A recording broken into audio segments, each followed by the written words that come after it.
We're at the Acropolis in Athens, and I thought I'd take the opportunity to show you some postures you can use for your meditation, which you can practice anywhere, no matter what you're wearing, and in particular to show you a set of different postures which are progressive, so they're really good for people who are just starting out with meditation.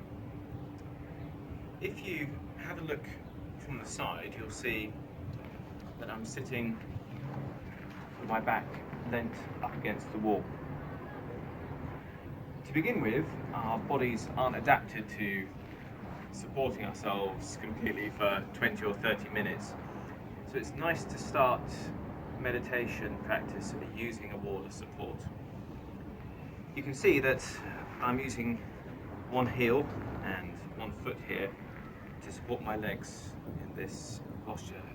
In yoga they call this easy posture, and in ancient Egypt you see scribes sitting in this position for their writing.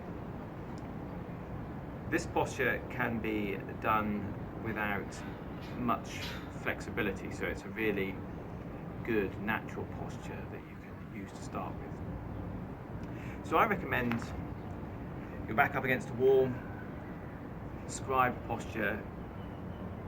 You can put your hands on your knees like this. I find that often beginners, they find it more comfortable to have their arms straight, so it creates a counterbalance. Now, a few tips. Make sure that your chin is slightly tucked under. You can imagine that there's a string pulling from the center of your head here, so you're sitting up nice and straight. Your hips should be angled so that your back maintains its natural curves. I'm going to change my posture so you can see what I mean. The most common error is to slouch slightly like this, so you want to make sure that our pelvis is horizontal, not tilted, and this means a cushion can be really good.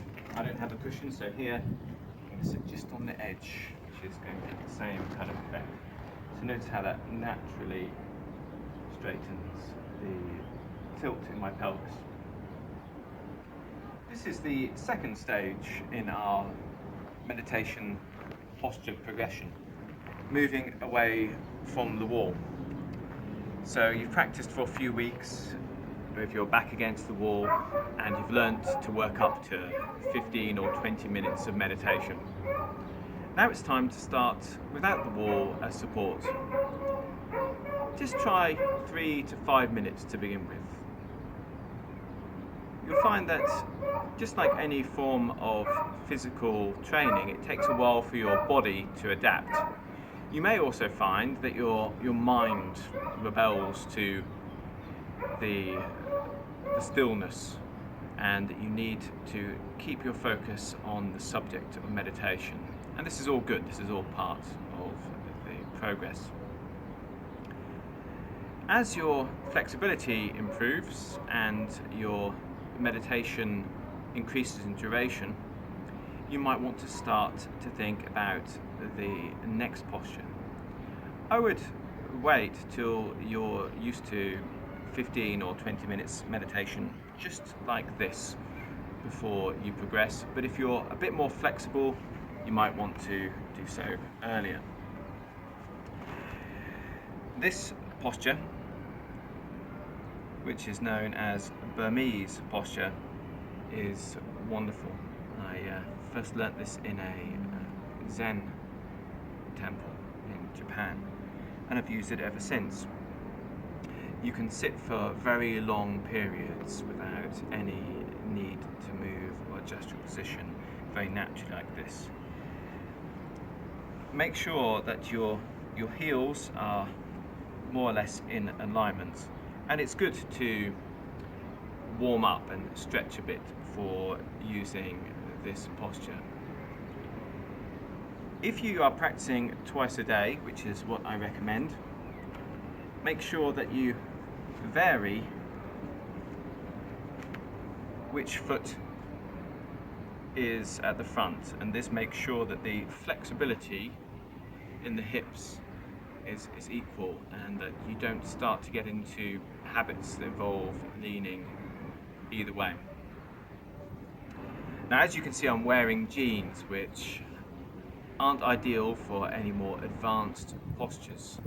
However, if you are wearing something slightly more flexible,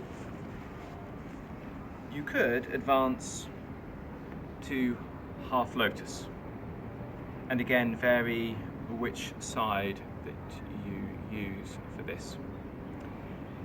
The most important thing to convey is that through our meditation we're seeking inner calmness, stillness, and an evolution of our state of consciousness.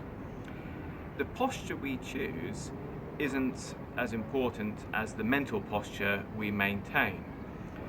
I've met great masters of meditation who simply sit in throne posture in a chair, just like you see the Egyptian pharaohs depicted as doing.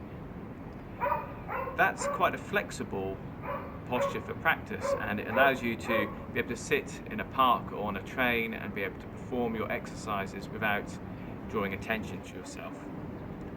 If you train in this progressive course of postures, then like me, you'll be able to sit anywhere in nature without restriction. So I think it's good to practice both.